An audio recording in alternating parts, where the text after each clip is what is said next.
Here's a summary of the first key sampling distributions and the corresponding standard deviations. Remember, you'll be provided the standard deviation formulas on the exam. Let's focus on when we know the sampling distributions will be normal. The first thing to consider with means is if the population sampled from is normal. If so, the sampling distribution is also normal. Only if the population is not normal do you have to even consider the sample size. With a single mean, make sure the sample size is at least 30. With the difference of sample means, the sum of the two samples must be 30 or more. Never are proportions truly normal.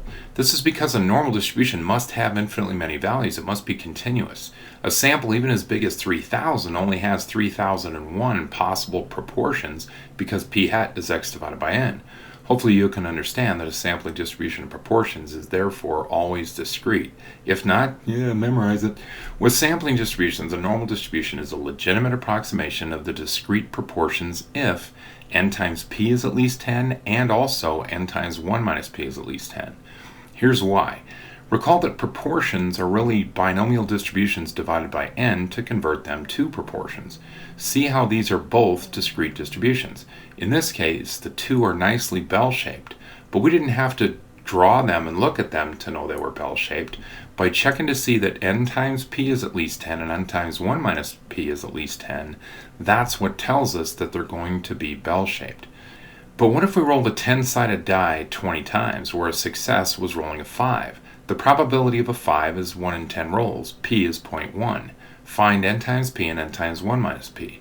We get 2 for the expected successes, that's what n times p is, and 18 for the expected number of failures, that's what n times 1 minus p is. When one of these expected values are too small, the shape of the binomial successes, and therefore the proportion of successes, will be skewed. In this case, the mean successes when looked at binomially is only 2, and the sampling distribution of successes is skewed right. Proportions are successes divided by n, so the mean of the sample proportions is 0.1, and this distribution is also skewed to the right. It would not be wise to use a normal distribution to estimate probabilities for a distribution that's skewed. If a success was not rolling a 5 with a 10-sided die, then the mean proportion would be 0.9.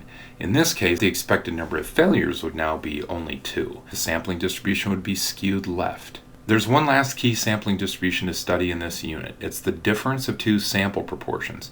We have a condition that must hold true for us to trust the normal distribution to estimate this sampling distribution. Just make sure the expected successes and failures for both samples are all at least 5.